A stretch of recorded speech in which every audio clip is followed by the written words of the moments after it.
this up again. Never, ever would I, for no one, would I give up Islam. I grew up as a Catholic, in the Catholic religion as a child, and then I reverted back to Islam back in 1999. It was sort of religious in some ways. My father wasn't religious, but my mother was from a very religious background because her mother used to be a nun. So I was raised in Catholic schools and went to church every Sunday, that sort of thing. So was very familiar with all the stories in the Bible and everything. But I would say when I entered my teen years, I probably wasn't practicing, but I was looking for something. When I was going through a tough time in my life and I really was struggling with doing a lot of drinking and partying and things, and I remember from one night in my despair, I fell down to the ground and asked God to help me. And it wasn't very long after that my journey started, because I met someone at a dance class, and we went for a coffee, and at that time I didn't know he was Muslim, and we started talking and we got onto religion, and he asked me if I believed that Jesus was the Son of God, and I said, of course Jesus is the Son of God, we're all children of God. I said, but he's not the blood son. And then he went, you've got the heart of a Muslim. And that was when my journey started, and I wanted to study about it, so I started going to the library and got introduced to Farid and Husna and things, and started having lessons, and within a few months I knew Islam was the right thing for me, and I converted to my Shahada. So, Islam has a beauty. It's the one thing that probably grabbed me in my heart was it had an answer for all my questions. So every single question that I asked about Islam, and I would ask the same question as being a Catholic or whatever, Islam always had the answers. What happened to when we die? What are the stages of our death? What happens to us if we sin and things like this? And it was the peace that it gave me, and that's probably the biggest thing, and I feel extremely honoured to have been given the gift. You know, I feel like it's something so precious, and sometimes I feel sad when I see people don't realise how much of a gift it is. I suppose what interested me, it was complete. I suppose that's probably the biggest thing. It's a code of life. It's a code of belief. The Islam gets into every single piece of you, and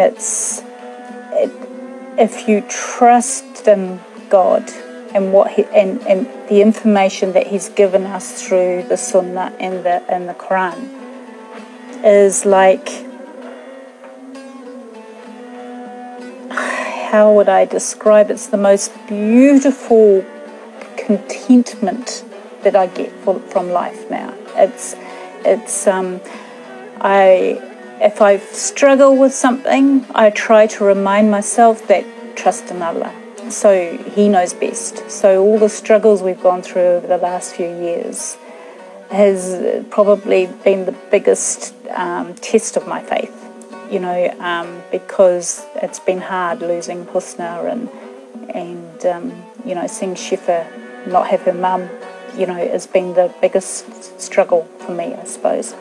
And then I just remember that Allah has got Husna up in paradise, and it's us that have got to live on, and she's up there happy, no sickness, nothing, and then I feel happy.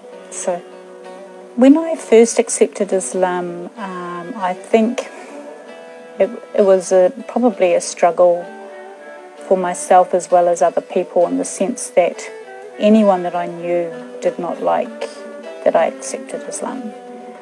I lost the majority of my friends except for one special one, and then my mother and we probably didn't talk very much because she wanted me to be Catholic again, and so it took almost probably 15 years before she accepted that I'd accepted Islam. And I think it was just because, as a concern as a parent, is it a cult? Is it something, she needs to be worried about and things like this? So over the time with me just practicing my faith and praying it 5 times, and whenever I go stay with her and she would see this and see how I would treat people and everything else, she relaxed and is happy that I'm happy. So that's the biggest joy for me. So yeah, Islam changed my life by giving me happiness. I was probably going through depression and things before I found Islam, and I would never ever give this up again. Never ever would I, for no one would I give up Islam. It's like I told Mum the story about, one of the followers went to the Prophet to ask who was the most important person that in our lives, and he said, your mother. And he said it 3 times before he said it going to your father. I told this to my mother once, and she asked me, if I'm so important, why don't you give Islam up for me? And I says, you are the most important person to me on this earth, but Allah is the most important being for my life, and I need to believe in Him to be able to reach paradise. So I will, so that was something I would never give it up, because of the beauty and the love I feel, and knowing what Allah will reward us with in paradise is something I don't think anyone would want to give up. The decision to wear my hijab, that's been a struggle over the years. I actually started wearing it straight away after I converted, but then 9/11 happened, and my husband at the time said to stop wearing my hijab because I was being abused on the streets, kicked at, sworn at, spat at, and it wasn't very nice, and I was unsafe. So he said to stop wearing it. So I stopped wearing it for quite some time, and then must be now about 6 or 7 years ago, I was ready. I wanted to wear it again, and I remember wearing it to work one day, and people would look and they're sort of wondering, so then they didn't say much, but then the next day I wore my hijab again, and they go, is this a fashion thing? It's like, so I was going, this is part of my faith, my religion, and so then it would start opening up questions in the cafe and things, and now it's like absolutely people accept me for wearing my hijab, and it's good. I think what Islam can offer to everyone, all of us, regardless if we believe or not, Islam, we can give people a respect, the dignity that they deserve, a truth, and Islam can offer a contentment with themselves, with their lives, and a happiness that it took me out of depression. And Islam is if you believe in it, it can keep you away from that dark depression. So Islam has an answer for everything and a treatment for everything, and it's the beauty of it that I love. Being a Kiwi Muslim does have its struggles, so I have over the years, because you're sort of in 2 worlds. So you you're in this Western culture, and then you're in this Islamic culture, and obviously some of the Islamic culture does not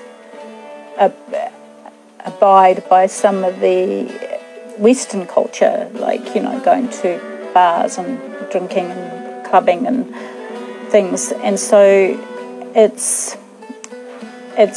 trying to find a happy medium between it, and that we can all be together without judging one another on our different things that we need or want or enjoy to do.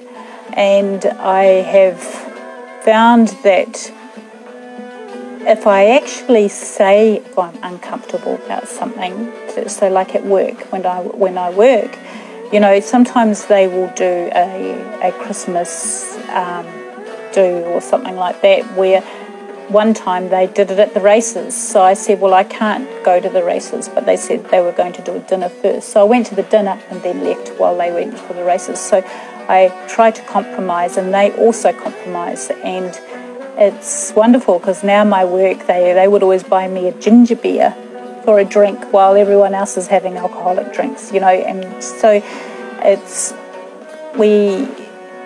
taken a long time to feel comfortable on saying things if I'm uncomfortable about it, or if they're feeling uncomfortable. And I'd like to ensure that people, like at work, feel comfortable to come and talk to me, you know. And so now it's really good, because when we have lunches and things, they will ask me what is it that I can eat and things like that.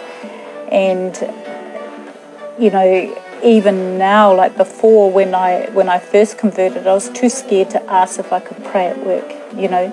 And I think this is a big struggle for Kiwi Muslims here in New Zealand, is being able to pray at work.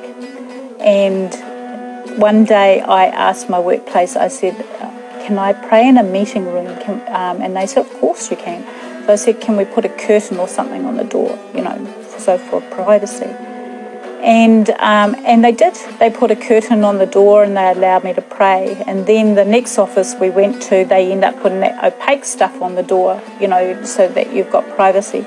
And now, alhamdulillah, we actually have a prayer room in our workplace in all our offices. So it's the acceptance from New Zealanders, and, you know, the company I work for is Australia and New Zealand. So the way they accept and, you know, help people who have certain faiths to be able to practice their faith without feeling judged or anything in the workplace is fantastic. So the more we can actually communicate actually helps to bridge all those, you know, bridges, you know, because if we don't communicate, they don't know what we need, and we don't know what they need, and it's important that we can communicate.